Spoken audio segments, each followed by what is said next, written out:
Update. Meron din akong panabong. Yan. Bulik. Tapos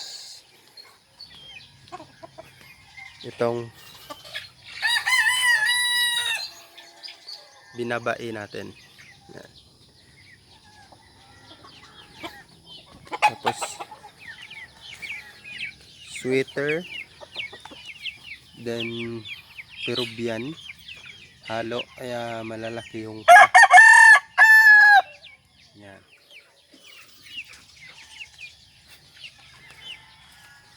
Sweater. Meron din akong Rhode Island. Yan. So, Rhode Island natin. 2 months pa.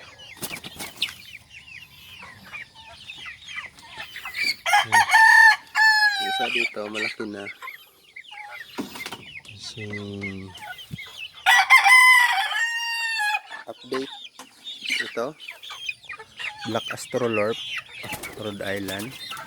So mga native chicken na tong iba. Ayan.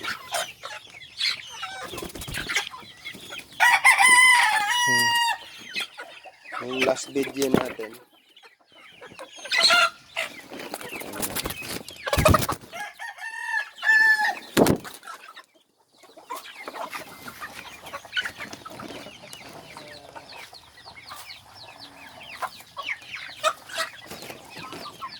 Dry lang yung pinapakain ko, guys.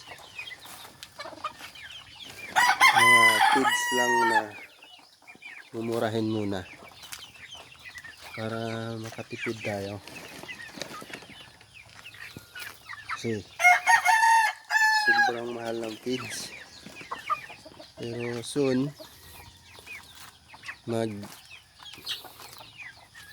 gawa na tayo ng sarili nating feeds. So ngayon, ito lang muna.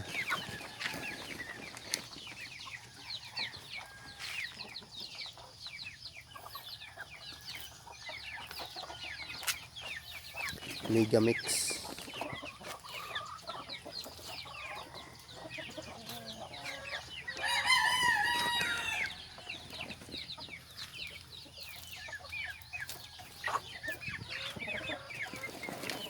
Yan.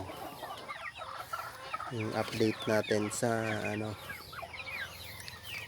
mga Rhode Island native chicken. Meron din tayong yan, bulik na mga kaber kung tawagin yan dito. So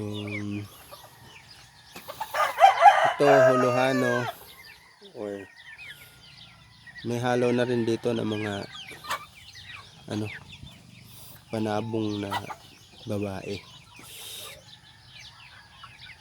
Yan. Mga 3 months old na siya.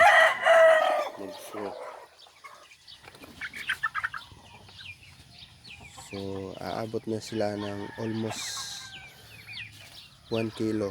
Mga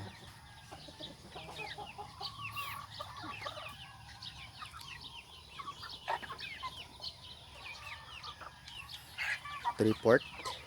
Yan. Yan.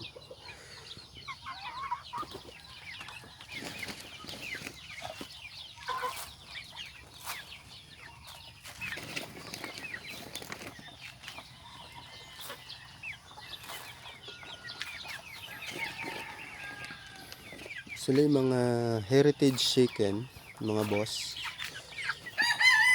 Alagain talaga sila. Yung Rhode Island tapos Black Astrolorp. Pero ang update natin nito, i-cross ko sila na ito ng mga native chicken natin. Kaya update ko lang kayo, boss, kung ano yung outcome na itong mga crossbreed na heritage chicken tapos native. Thank you so much.